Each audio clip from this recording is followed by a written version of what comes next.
But you see, we objectivists, we love Christmas. That's the thing. We love the benevolence and the gift giving and the lights and the ceremony. Ayn Rand described it as a wonderful excuse to throw parties and exchange presents.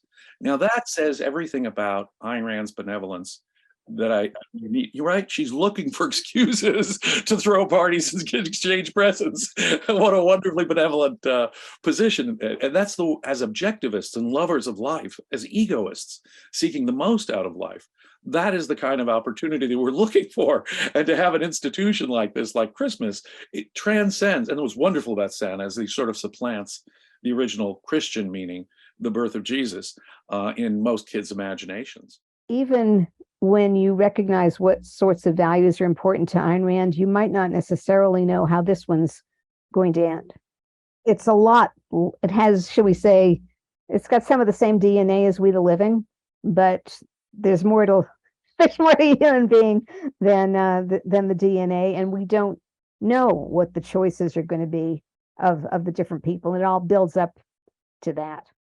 It's the Jewish religion is a more this worldly religion. It's not as anti-money, and it's not shut your mind and just obey and believe. Christ will save you. Open your heart to. There's nothing like that in Judaism. It's study the Torah, study the Talmud. The child who is a scholar is revered, and the child who's a doctor, of course, and a lawyer are revered because they're intellectual professions. So because the Jewish religion is better, it's a target.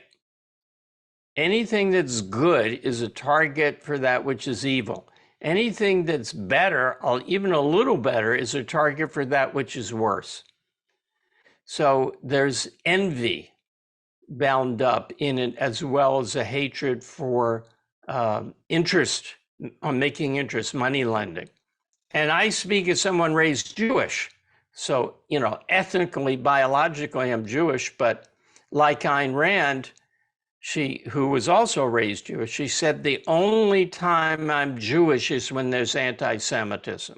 People need some meaning. They're searching. They need something to hold on to, some meaning in their life to hold on to.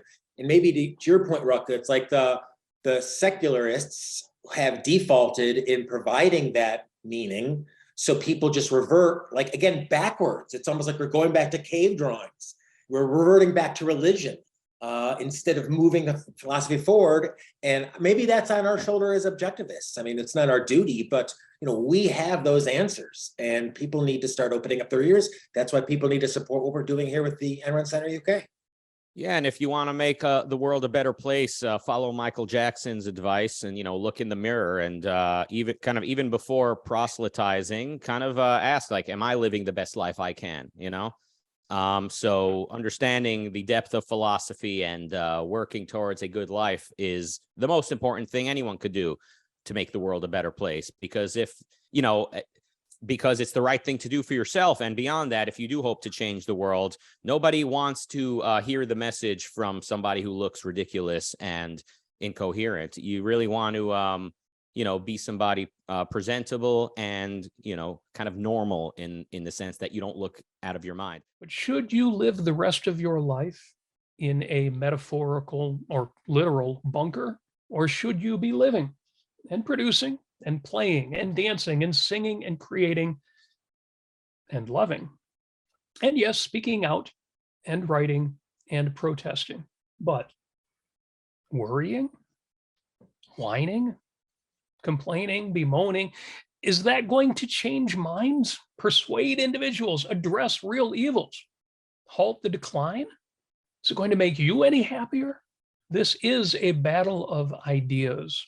And while in the mouths of effective leaders, fiery, exaggerated rhetoric might rouse the troops, and that matters, here on the battlefield of reason and rational ideas are the tools. Ideas are the weapons. So yes, we'll keep fighting for what we know, for what we value, for what we love, in proportion to the depth of our love, of our passion, the limits of our time, the full hierarchy of our values. But we are here to live a life Have you heard what I'm called, the beast? You may find I deserve the name. You may find I like it. No use telling me about it. If you do, I don't care what you think of me. Then why warn me about it? Because the boat's still here. It goes back at dawn. There's no other for 3 months. She had lighted a cigarette and she held it in 2 straight fingers, looking at him. Were you in the Civil War, Comrade Karev? Yes. Why? Did you acquire the habit of retreating? No. Neither have I. The takeaway today is these people believe in gloom and they believe in impending destruction. We are then gloomed by that fact. We see them and we are our spirits are sinking because of the fact that these people believe that, and that's depressing.